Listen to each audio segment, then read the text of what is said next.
That thing moving? Yeah, it's trying to focus. Okay, there we go. We are live. And hopefully we won't be interrupted, but I can't guarantee none of that, so. Yeah, it's been kind of crazy. Yeah, today's probably not a good day to go live, but unfortunately we gotta do it. We gotta do it. That's right. We gotta go live. So here we are with football talk. We are ready to rock and roll, I hope. You want to do a quick check on YouTube for us real quick, brother? Yeah, I can do that real quick. Just make sure we're good on YouTube. Hello everybody on Facebook. Hello on Facebook. YouTube, if you're already there, yes, hopefully. We're about to find out officially. Because, we don't know. We don't know. Hey! I heard that. Cool, so we are good to go. So we're going to get the audio set up to go, and we'll get into the football talk. I'm keeping this on here in case somebody jumps on. Alright. I can see comments. Alright, here we go in 3, 2, 1. Alright, ladies and gentlemen, it is time officially for Sports Talk with Cooper and Big Man. This is Big Man. Joining me, of course, as always, is my brother Cooper. Cooper, how you doing, brother? Dude, I'm doing, man. I'm ready to do this. What about you? Yes, sir. We had a great, wild weekend of football, and let's get into it, shall we? Let's do that. Plus, we also had a trade deadline this past Tuesday. Oh, man, wasn't it crazy, man? It was nuts. Oh, dude. Let's get into it, though. Let's do it. Starting with college football, the top 25. Georgia had a slight battle with Florida, but would pull away late for a 42-20 victory. Ohio State's number 2 Ohio State's defense, led by JT Tuimoloau, then would dominate number 13 Penn State's offense early and late in the game, leading to a 44-31 win. I gotta get used to that name, dude. It's crazy. All right. They gotta come up with nicknames for these guys. I guess I'm just gonna stick with JT. 44 Ohio State. If you don't know who that is, that's on you. There you go. That's gonna be on you now. Number 3 Tennessee made easy work of number 19 Kentucky with a 44-6 victory. Number 4 Michigan handled in-state rival Michigan State 29-7, snapping a 2-game losing streak to the Spartans. And we'll talk more about the fracas that happened after the game. Number 7 TCU remains undefeated as it won a bit of a shootout on the road against West Virginia, 41-31. Number 8 Oregon traveled to Berkeley, where they've lost 2 out of the last 3 times they've been at Cal, winning 42-24. Number 9 Oklahoma State got blanked by number 22 Kansas State on the road, 44-0. Number 10 Wake Forest went on the road to Louisville to take on the unranked Cardinals and only to lose 48-21. Number 10 SC won on the road in a shootout in the desert, beating Arizona 45-37. Number 12 UCLA bounced back from their loss to Oregon by beating Stanford for 38-13 at home. Number 14 Utah went to the Palouse and without quarterback Rising, winning 21-17 against the Cougars of Washington State. Wow, that's pretty good. Yeah. Number 15 Ole Miss won a tough game 31-28 against Texas A&M. Number 16, Syracuse hosted Notre Dame and lost for the second consecutive game, losing 41-24 at home. Number 17, Illinois went to Lincoln and came out with a nice 26-9 win over Nebraska. Number 21, North Carolina hosted unranked Pittsburgh, winning 42-24. And number 25, South Carolina hosted unranked Missouri, losing 23-10. Cooper, any surprises for you out of the top 25 scores? I'm not quite sure, man. I guess, Georgia and Florida, I was expecting a little bit more out of that. We did actually get a little bit more right in the middle of the game when they came back and made it an 8-point game. Yeah, but they fell off, bro. Yeah, they fell off bad. It's like, what the... Yeah, Penn State, they had a really good game despite 3 turnovers early on in the game. Their defense held strong against Ohio State's offense, but unfortunately JT just blitzkrieged the crap out of their offense and just destroyed them. And the Cougars the Nittany line, sorry, no, not the Cougars. The Nittany line looks like a Cougar, that's why it throws me off sometimes. But they just could not get anything going against Ohio State. And that offense got shut down late, and that's why Ohio State just blew what seemed like a blowing away game of 44-31. That's sometimes how it goes too. Like the defense, man. it'll shut down, and that's how you win games, man. Defense wins games. Defense wins championships. Yeah. That's how I've always looked at it. But then again, I'm a Steelers fan, so Yeah, there you go.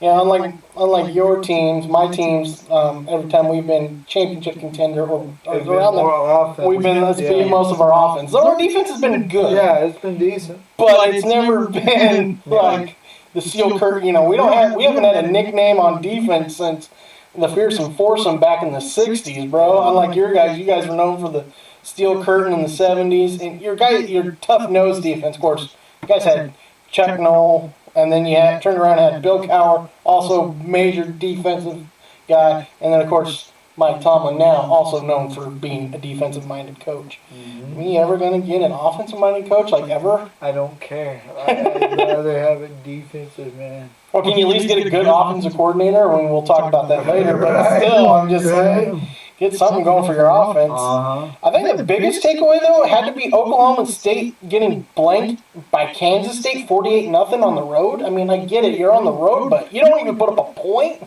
and you're the number 9 ranked team in the nation? Yeah, man, that says a lot, dude. It's wow. Like, boy.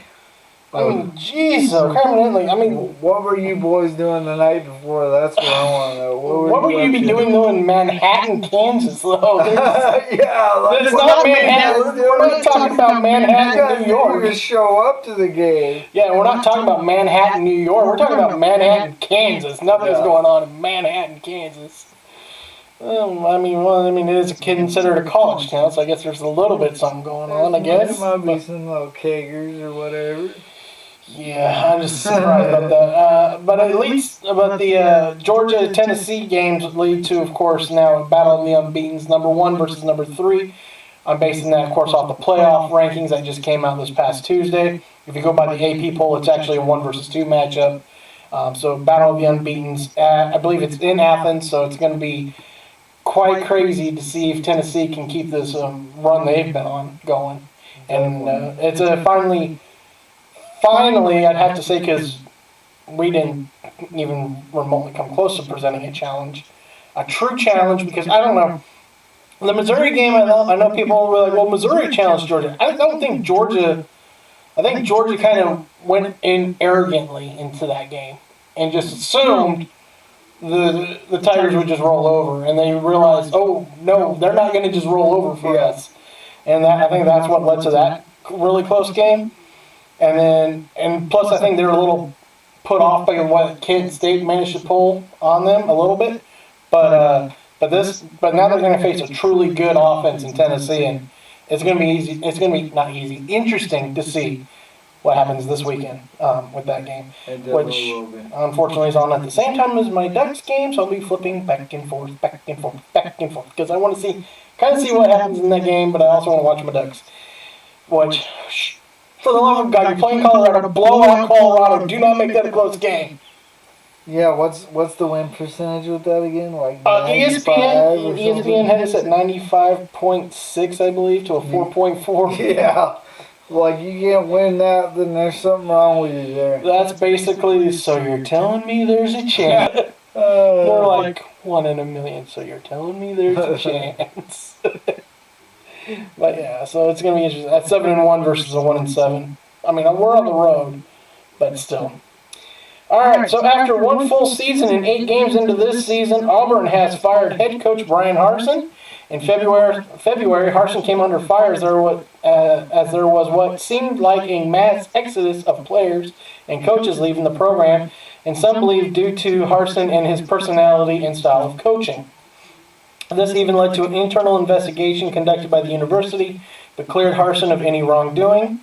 Cardinal Cadillac Williams, former NFL running back and former Auburn running back as well, takes over on the interim and will be having a daunting task of winning 3 of the next 4 games for Auburn to become bowl eligible, something that Auburn has been every year since 2012. Auburn has 2 conference games and a non-conference game left before facing Alabama in the rival game dubbed, of course, the Iron Bowl. Cooper, so basically, they need to win the next 3 games before they play Alabama, because I don't see them beating Bama. Yeah, man. This is kind of crazy. It's cool to see Cadillac Williams, being a coach or whatever. But he's got his hands full. We'll see what happens with it, and he's got a daunting task on his hands. So Yes, sir. I mean, It's going to be we'll see, interesting. bro. Welcome aboard, Captain. How you doing, brother? So it's gonna be a tall task to say the least. Is it really?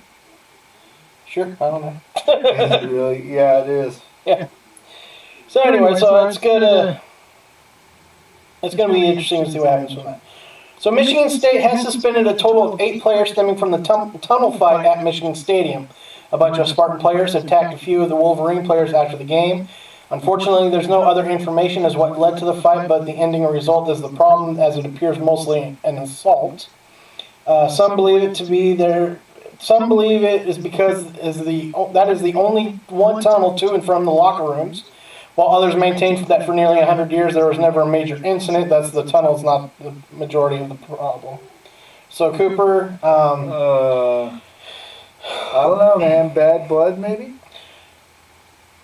I want to say it's generational issues, because if you think about it, kids who are 18 to 24 years old, because it's a bit of an age range, sometimes 17, depending on if you graduated high school early.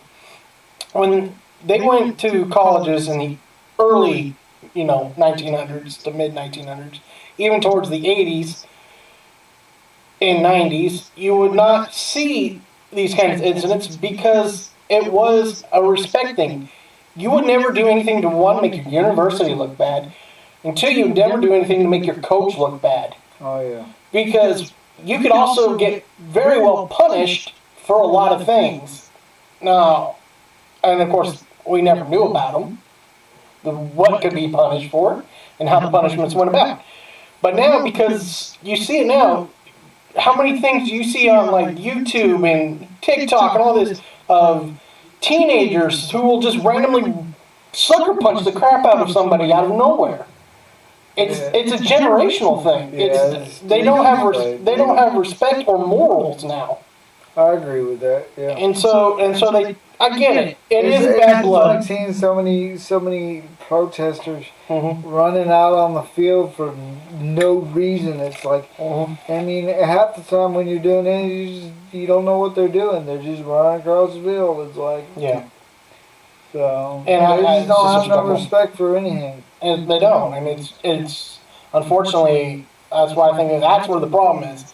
No, the tunnel probably isn't good either. I don't think you really should have a tunnel where both teams have to enter it to go to separate locker rooms. It's probably best to have a different tunnel leading in and out, or at least you don't even have to put like on the other side. You can just even have, I think, or if I remember correctly, Oregon's tunnels are 2 separate tunnels on the same side. Yeah. They come out the same end zone, but they're on separate end corners of the end zone. Separate corners. So they have to split. So yeah. Or whoever loses should get to go first into the tunnel, and then whoever won, after they're done celebrating their victory, then follows suit. Yeah. And to help make sure that there's no real incidences, players should have to exit first, followed by that team's coaching staff. That way that way you can make sure your coaches get all your players into the locker room before the other team starts pouring in, which then the coaches of that team then should follow in the coaches of the other team. That way you can kind of keep a buffer between. Look, man, let's be honest. We were all taught simple rules back in even elementary school on how to behave. Yeah. If you can't behave on a football field, there's something wrong with Or in a tunnel. In the tunnel. Come on. Yeah. In the tunnel. You can't behave in it, then you shouldn't even be playing. Right. Like, leave it out on the field. Don't be playing that game, walking out or walking in. It's just stupid. It is. All right, you ready to move up to the big boys? Let's do it. Let's talk some big boy football. All right, the Buccaneers are on a 3-game slide as they lost to the Ravens on Thursday Night Football 27-22. The Broncos beat the Jaguars in London 21-17. The Dolphins' high-octane offense returned as they won a shootout against Detroit in Detroit 31-27. The Cowboys' offense came to life as they hammered the Bears 49-29. Someone said that was a good game for some reason. The Eagles steamrolled the Steelers, though, 35-13. Again, where's your offense, bro? I know you want your defense to shut down the Eagles, but you got to score some points, too. It's the Eagles, bro. The Eagles have been on a roll. That's and true. I don't see the Steelers really doing much of anything until they get TJ Watt back. Yeah, that's going to help your defense a lot. And now they've got this new corner, which we'll be talking about soon. Yes. So things might change here in the next couple of weeks, but I don't think they're going to have a really good season. It won't be until next year we see a real change in this whole new dynamic, because we've got a new quarterback, and our line is kind of shoddy. Right. So, yeah, man, it sucks to be a fan of a team that is just not going to do very good this year. So yeah, we're going to talk about the other one. That would be my team. The Rams forgot how to play football in the second half of their game against the 49ers as they were shut out in the second half, losing 31-14. Yeah. It's bad, dude. It's bad. It's Look, not fun. I know there's a thing called the Super Bowl hangover, but I still feel like we're kind of passed out drunk, Yeah. lying in a gutter right And now. I'm sorry, but F them picks. You guys might need those picks right now. Yeah, So that's just bad. it's kind of. And we were trying to get rid of more of them. And I'm like, dude, quit trying to get rid of picks. Yeah. I get it. Brian Burns is a good defensive end, a good edge rusher, but thank God Carolina didn't pull the trigger, because then we wouldn't have a draft pick until like 2030 in the first round. I'm just like, dude, bro, come on. Guys, you're killing me. Anyway, so yeah, that was just, yeah. Anyways, the Falcons would win a wild game in overtime, 37-34. We'll talk about that in a minute. The Vikings won a duel with the Cardinals, 34-26. The Saints blanked the Raiders, 24-0. That's where that went. Never mind. I got thrown off by what I'm looking at. Okay, the Patriots beat the Jets, 22-17. The Titans rode the King to victory at 17-10 win over the Texans. The Commanders beat the Colts 17-16. The Seahawks keep impressing this season with a 27-13 win over the Giants. The Bills took care of the Packers 27-17 on Sunday Night Football. And on Monday Night Football, the Browns, yes, the Browns, beat the Bengals 32-13. They beat the Bengals, bro. Yeah. The Bengals. Come on, man. Yeah, Jamar Chase is out, though, so their offense is looking really weird without Jamar Chase. So that's going to be interesting to see what happens. It's kind of Kevin's go-to guy. Kevin. McAllister. Got it. Took me a second. Like, Kevin. Then that look on your face, I'm like, McAllister. Macaulay Culkin. Home Alone. I'm telling you, that dude looks exactly like him, bro. It's weird. It's just strange. Yeah, it is. But anyway, so any of those games besides the one we're going to talk about here in a second stick out to you? See, the Jaguars game, I mean, come on, dude. Like, I'm being a little bit of a homer here, but the thing is with them is they are improving. They're staying in games, which I like. I just want them to win. Those games? Yes. Well, a little bit of baby steps. Be in the game so you have a chance to win, and then you start winning them. Yeah. So, it's going to happen at some point. But yeah, the Browns and the Bengals, man, that's like what? Yeah. The other surprise for me, though, was the Saints blanking the Raiders 24-0. I was a little like, what? Well, yeah, because Derek Carr, he's like, when he's on, dude. So. But then he's also off when he doesn't get you a point. So. True. So the game we're going to talk about here now is the wild game that was the Falcons and Panthers ending.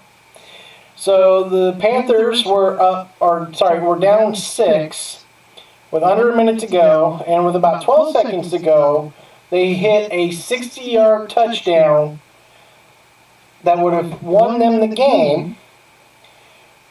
But DJ Moore got flagged for taking his helmet off on the field. As we know, the NFL has pushed back the extra point from the 2 to the 15, and now add another 15 more yards, made a usually makeable chip shot kick into a now almost 50-yard attempt, thus resulting in a missed extra point. Yeah, man. And going into overtime. Then what's surprising is the Panthers actually pick off Mariota in overtime, and the ball is returned to about the 24, if I remember correctly, is what they said it was returned to. So they're already in field goal range. They do nothing basically on offense, and the guy misses another kick. Falcons then drive down, game-winning field goal, winning 37-34.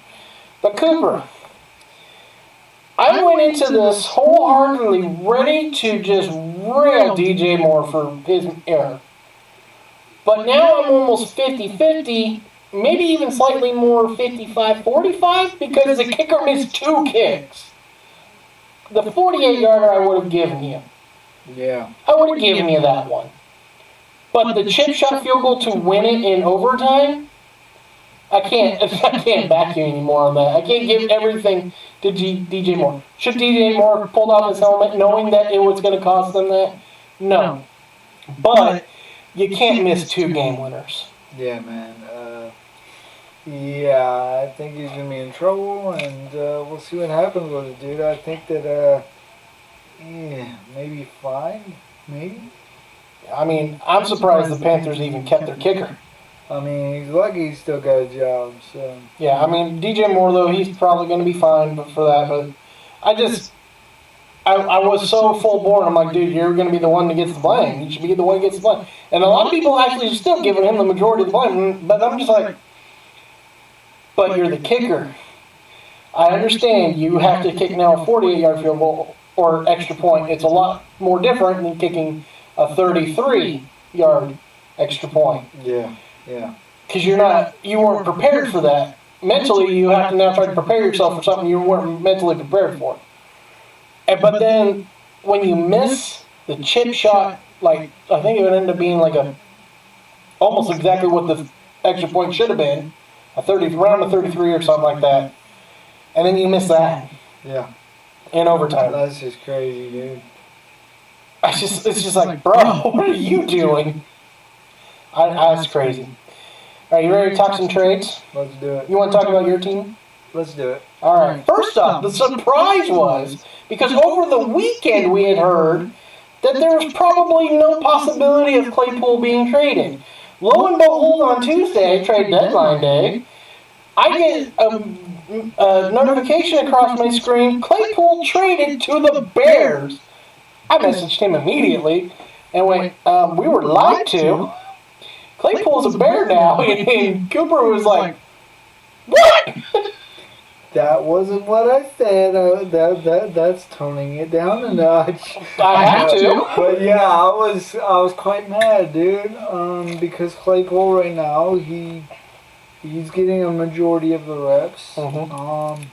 And what are we gonna do? I mean, I know we've got this new cat Pickens, but we'll see what happens. But I don't know, dude. I don't know if it was a full-on good trade, but we got a second corner out of the situation, so we should be good to go. Yes, they would end up turning around and trading for William Jackson III from the Commanders, giving them another corner to help bolster that back end of that defense.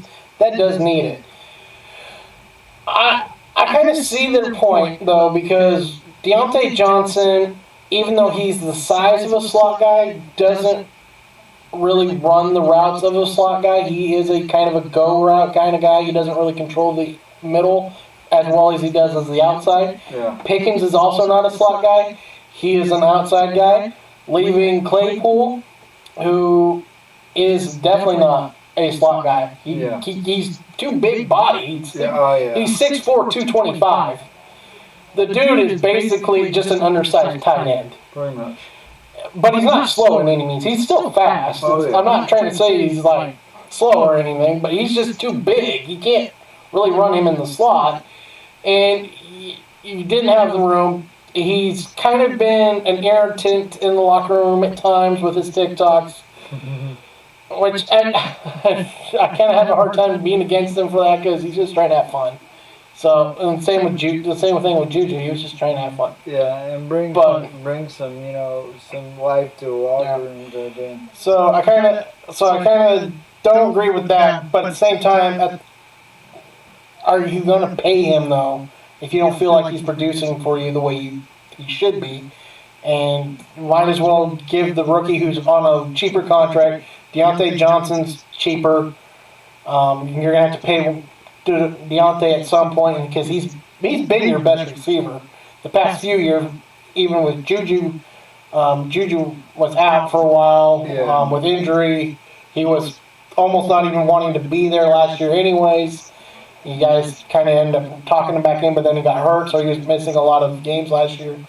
And Claypool, he's got the talent if he can just be consistent. Yeah, he's got the talent, but so he goes to Chicago. It helps out. The Bears definitely needed him. So we'll see what happens. I just like the fact because it's going to give Pickens the snaps he needs anyways. As you guys got first round talent in the third round. If Pickens wasn't hurt in college last year, at the end of the year, he's gone first round. You guys wouldn't even sniff. You would have had to pick him where you pick him. You would have got Pickens instead of Pickens if you wanted him, and if he lasted that long. Mm-hmm. The injury is what killed him in his draft stock. A lot of teams were kind of like, ooh, about him, but forget about that, dude. He's easy money. Money. Let's see here. The Dolphins, though, how about their pickup of Bradley Chubb, dude? Right, dude? Ooh.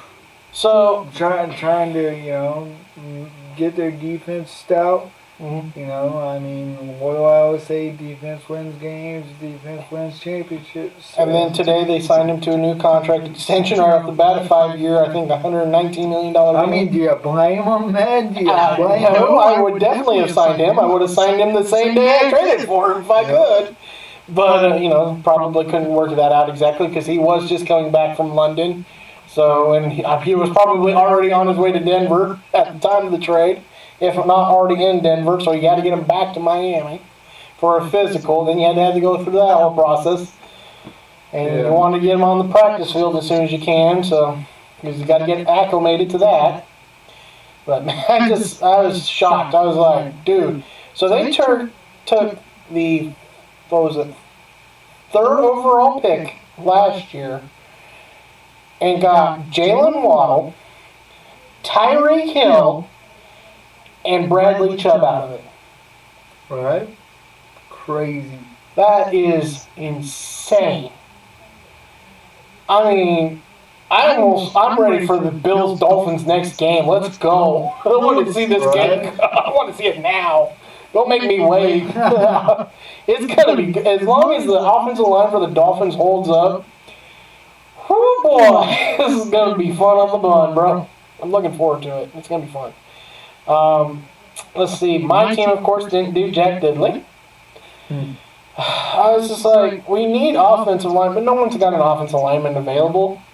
So it's like, especially in the middle of the year, it's kind of like, even if somebody is available, they've already been. And we tried to get Brandon Cooks. The Texans sound like they wanted way too much because even the Cowboys couldn't get Brandon Cooks from the Texans. Of course, if I'm the Texans, why would I want to help the Cowboys anyway? So they don't even like the Texans being in Texas. Dallas thinks they should just own the whole state. In fact, they probably want to kick out both baseball teams and the other basketball teams too. They want them all out of the state. It's just cowboy territory right here. That's probably how they feel. Thank you, Charles, for the like. But, so, it was nuts. I'm trying to think of any other big-time names that got moved. I'm trying to remember. I don't think there were. Oh, yes! T.J. Hawkinson goes from Detroit to Minnesota. In division. Yeah, in division, dude. That's the craziest part about it. Because it's like usually when you see a big trade like that, they try and trade them out of division so that you ain't got to face them all the time. Right. So that's a pretty big trade. And I'm sure Jared Goff just went, bro, what are you doing to me? Right. That's my tight end. Because when all else fails, that's what Goff's offense is. He throws to the tight end. Is that your dad? Yeah. Hey! What's up, Dad? How you doing? Go Vikings. Yeah. I mean, he's a Vikings fan. Well, yeah. I mean, you guys just got freaking T.J. Hawkinson, so I still think you're a little overranked or over. Oh, you're not as good as your record indicates right now. But at the same time, your whole division kind of sucks. So not much. We're just talking bad about your team right now. We're talking bad about your Vikings. Play someone good. Oh, wait, you did, and you lost to the Eagles on primetime. Yeah, Kirk Cousins on a 1 o'clock game on Sunday is the greatest quarterback of all time. Don't give him a Thursday game. Don't go and give him a primetime game. Yes. Unless it's against the Bears. Yeah. For some reason, he can only beat the Bears in primetime. Oh, man. So, yeah. Let's see here. And finally, you'll lose from a missed field goal. Probably. That's probably what will happen. Anyways, so Dan Snyder is going to possibly sell the Commanders. He has hired the Bank of America industrial crap thing. I don't know. Some weird division that handles big sales of corporations and stuff of Bank of America. And is looking to possibly sell the team. Of course, no one can guarantee if he's actually looking to sell the whole team or if he's looking to sell shares of the team because he has bought out all of his minority owners and could just be trying to pocket a big sale and still have majority hold of. Then also we found out that the feds have opened up an investigation on him about possibly cooking his own books. So that's where we're kind of like, why is he sell? Is that why he's selling? Like, yeah, dude, that's gonna be interesting. Yikes. And what sucks is they just became the Commanders. I want to say right now, whoever decides to buy the team, I will be your face of the franchise. You can be in the background, and I'm changing the Commander's name. Let's do this. At least it's something. I'm taking it back to a Native American tone. I just won't do it racially. I will do it either to the Red Wolves or the Red Tails. I don't even know why Braves is bad. Braves isn't bad, but some crazy. Somebody will get offended somewhere, and that's just. You and your dad's like, yes, please, terrible name. We agree. I mean, I don't want to get into this wholeheartedly, but yeah, we don't usually touch on these subjects. It was less than 5% of all Native Americans disliked the name Redskin because they thought it was derogatory. However, if you actually go back in history and see some of the letters from Native tribal chiefs to politicians in Washington, D.C., they refer to themselves as Redskins.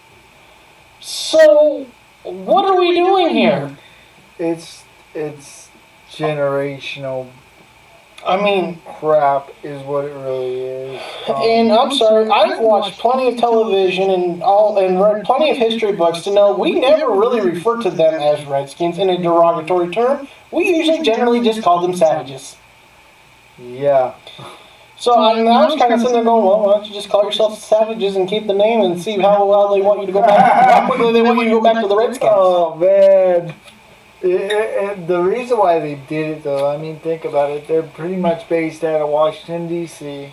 Yeah. And, you know, everybody there is pretty much offended by everything, so Yep. they had to do something with it, so. Oh, be still, you bleeding liberal heart. It is what it is. But yeah, so I kind of do hope he sells the team because his team's been irrelevant for so long, anyways. Yeah. And hopefully, yes, even if I don't get to be the figurehead of the team, because I'm sure I won't. I'm pretty sure you won't either. I will do it for less money than it would cost them for anybody else to do it. I'm sure you would. Money's money, man. That's right. Just pay me a little bit more than what I'm making now. Easy money. A lot cheaper than what you paying like millions of dollars to somebody else. And at least I like the team. I used to like the team. Yeah. Actually used to really like the Redskins. I was like, yeah, I like that'd probably be my backup NFC team. But you know, my backup NFC team doesn't exist anymore. So now you're sad. I am. I'm a little sad. I'm a sad backup little Bengals fan. Oh, heck no. I did that just to mess with you. You and Kevin. I feel bad for the Bengals. That's the only reason why. They haven't won a Super Bowl, and they've been to lost to three NFC West teams. One team twice, actually, but still. They lost to the Niners twice, but still. By the way, Bills, if you do make it to the Super Bowl this year, not you, Bill, but I'm talking about the Buffalo Bills. Want to clarify that. But if you go to the Super Bowl, Bill, take us, please. But anyways, if the Buffalo Bills go, do not play an NFC East team. You better hope the Eagles don't make it because you'll lose. You've lost three different NFC East teams. They lost to the Cowboys twice, the Giants, them already, and the Redskins. Yikes. I'm just saying, Buffalo, you better hope the Eagles don't make it because you're not going to win. Right. But, yeah, so it's been crazy. Looking forward to more craziness. Hopefully our teams... Finally, the trade deadline is done. We got this going. Yes. And we can get ready for the second half of everything. Yes. Hopefully our teams actually win this weekend. At least one of them. Besides the Ducks, because the Ducks are the only ones that love us. That's why I wore the Duck sweater, you know. I celebrate Fluffy and his new stand-up. If you haven't seen it, it's funny. Stand-up is awesome. You haven't seen Fluffy's new stand-up, go see it. It's from Dodger Stadium, which is even cooler. It's on Netflix. Oh, it's on Netflix. Go check it out. Fluffy shout-out. Might tag Fluffy and everything when we go post this later. Fluffy! Fluffy! Fluffy shout-out! Was with I'm not prejudiced. Okay. Good for you, Bill. He was with a Sioux Indian, so he's not prejudiced. Well, there you go, Pop. Key word there was. Oh, no. If that said currently with Sioux Indian, you're not prejudiced. We can buy that. But now Alright, change subject, big man. Had to get him on that one. Man. So that does it for us. We'll be back with some sports talk whenever Cooper can do it because he's going to be busy tomorrow evening. Yeah, I gotta go get the kids. Yep. We'll try to get it done on Saturday or Sunday. We got a lot to talk about. Some basketball. The Lakers, 2 in a row, baby! Winning. Woo! We put Westbrook on the bench and now we're 2 in a row. He's laughing. I know he is. He's laughing hard at that. I got him good with that. And then let's see here. And then we got to talk about some baseball, some World Series. Are the Astros cheating already? Bill, what do you think? Are they cheating already? They're cheating. I think they're cheating already, though, Bill. Go Phillies, yes, go Phillies. We're rooting for the Phillies, but it sounds like Astros kind of got away from some cheating. And if you hadn't seen the last race in NASCAR last weekend, wait until we talk about what happened at the end of that race. That was insane. Yeah. Dude went total video game, and we're going to talk about it on Sports Talk. Hopefully sometime this weekend. Well, we will definitely get it done this weekend, I promise. He promises me things, but yet he sometimes doesn't pull through. Bill, do something with him. Anyways, so that'll do it for us here at Sports Talk, guys. And as always, keep on talking sports. All right, YouTube and Facebook, we are going to be adding 5,000. on and saying hi. Love you, Dad. Thank you for jumping in. Sparrow, if you're still on, thank you for jumping in and saying hi.